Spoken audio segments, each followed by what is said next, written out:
Broadway versus off-Broadway, do they compare? Let's find out. Let's find out.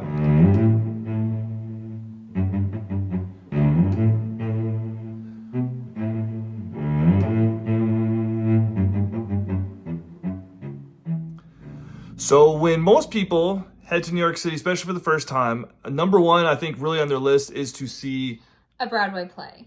I mean, I'm guilty of it. My first time, I was like, we've got to go see a play. So I think a lot of people feel that way. Yeah, and there's a few things you need to know about Broadway plays if you're going to go, especially your first time. Yes. So Broadway plays, they can be very expensive. I mean, quite costly. And in some cases, especially if they're new onto Broadway, you need to make sure you've got those tickets well in advance. Well in advance. I'm taking my oldest daughter to New York City this summer, and we're going to go see Back to the Future on Broadway. Now, those tickets were not cheap at all. So for 2 tickets, and this is in the upper part of the Broadway theater, they were like $360 for the 2 tickets after their fees and everything else. So, and you're not even close to seeing really what's going on. And they were almost, like you said, almost sold out, right? Yeah, and so I bought those tickets a couple weeks ago, so the beginning of March, and the play is in the middle of July, end of July. Almost everything is already sold out for that one. And that's the thing you got to kind of consider with Broadway plays is unless you're really wanting to fork out a decent amount of money, you're going to be, way at the top of the theater. And then it's going to be kind of hard to just see.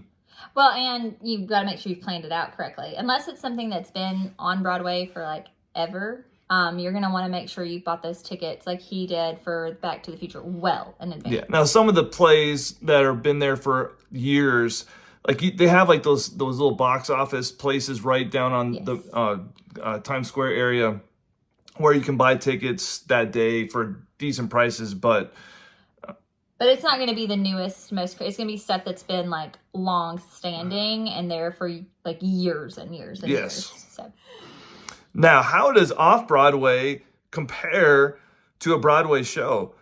I was quite surprised. Me too. So last year I saw Little Shop of Horrors on Off-Broadway. Oh, yes. And you've seen A Gentleman's Guide to Love and Murder. And it was actually my very first time in New York. And I didn't even know it was off-Broadway until the intermission. Are you serious? Yeah. Now, when I bought the tickets for Little Shop of Horrors, the 2 tickets was about $160 for those 2 tickets. And what is really awesome about the off-Broadway stuff is they're in small theaters. Yes. So almost all the seats are really good.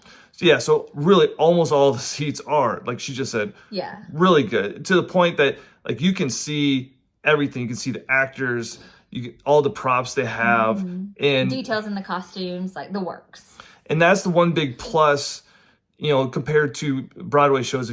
Unless you're just spending buku's money to be real close, when you're way up there in these huge theaters, it's just hard to see much of anything. All the details and all the good stuff. Yeah. I even made a comment to my oldest daughter this past summer. Like, I almost wish they have like those big, the big jumbotron screens like they have at sporting events. Because when you go to a sporting event, you're not close and it's hard to see everything. But they have those big screens so you can actually see stuff. So, and at the theater, it's just hard to see. Sounds like an idea. Yeah, I don't think people would go too high on that though. Now, one of the big differences between the two, besides just the production or the overall just fanciness, I guess, is just the aura of a true Broadway play, especially one that has just come out. Like there's just an energy in those theaters that it's Well, and it's kind of like going into the entrance and like they have things set up all throughout it that make you like kind of like gear up for it. And then even in intermission, there's like things you can purchase and there's all these things that you can do. And that's how I kind of found out that my first, what I thought was Broadway was an off-Broadway show, was that they didn't have all the kind of things to gear you up and to like get that heightened sense of like, yes, I'm here, going into the Off-Broadway. Yeah, and the Off-Broadway stuff, it definitely has a more intimate feeling for it, for sure. And helps you save some money. Mm-hmm. Now, going into my first Off-Broadway play, I wasn't sure what to expect. I didn't know if like the just production quality was going to be a lot less. Like the people, the actors in it, you know, if they were just people you wouldn't know, but that was not the case at all. The set pieces were incredible. There was actual name actors in the play that night. So it was totally not what I was expecting. And for the price, like you definitely got your money worth. It's a great way to go.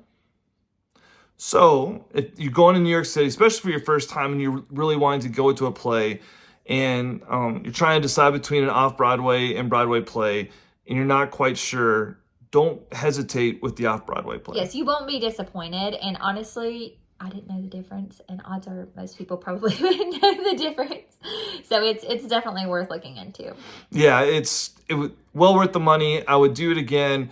Broadway plays are great, but there's nothing wrong with the Off-Broadway plays in New York City either. So, Agreed.